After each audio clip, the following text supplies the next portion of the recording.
Welcome to part 2 of my resistance band tutorial.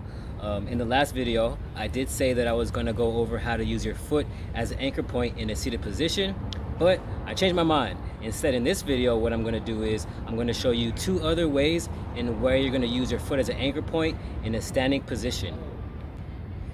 There are 2 different ways that you could utilize and kind of take benefit of the angles that you can manipulate with the band, and that's what I want to show you in today's video.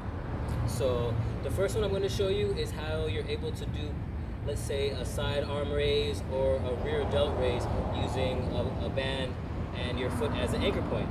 So a lot of times you'll see on videos on YouTube or Instagram one loop under one foot, as I just did, and then just pulling it to the side, which is fine, right? But what I like to do is the same thing. I do one loop under one foot, but then what I do is with the 2 loops that you see here, I'll put my other foot on top. Boom. Now instead of pulling with this arm, I'll switch hands with this arm, right? And from here, now I feel I get a better pull, not just more resistance, but that angle adds even more tension.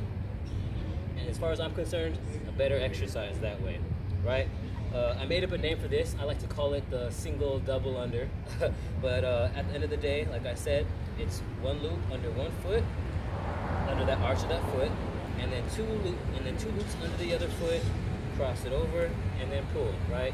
And that's just to do a single arm, right? You switch over, do the other side, one loop under one foot, 2 loops under the other foot, switch your arms, and pull to this side.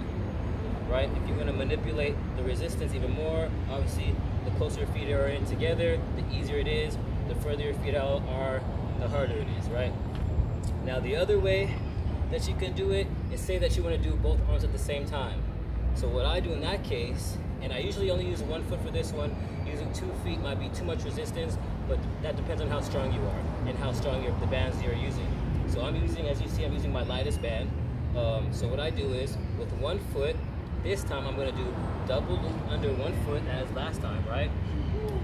But now what I'm going to do is I'm going to cross over. So I'm going to take one loop, cross it over the other foot, boom, this way.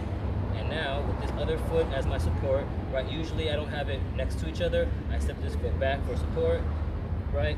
I shift my glutes back, keep that back straight, and now I'm able to do back flies, right? The rear delt flies. Either way, that adds a little bit more tension, and because of the angle, it gives you even more of a better type of resistance.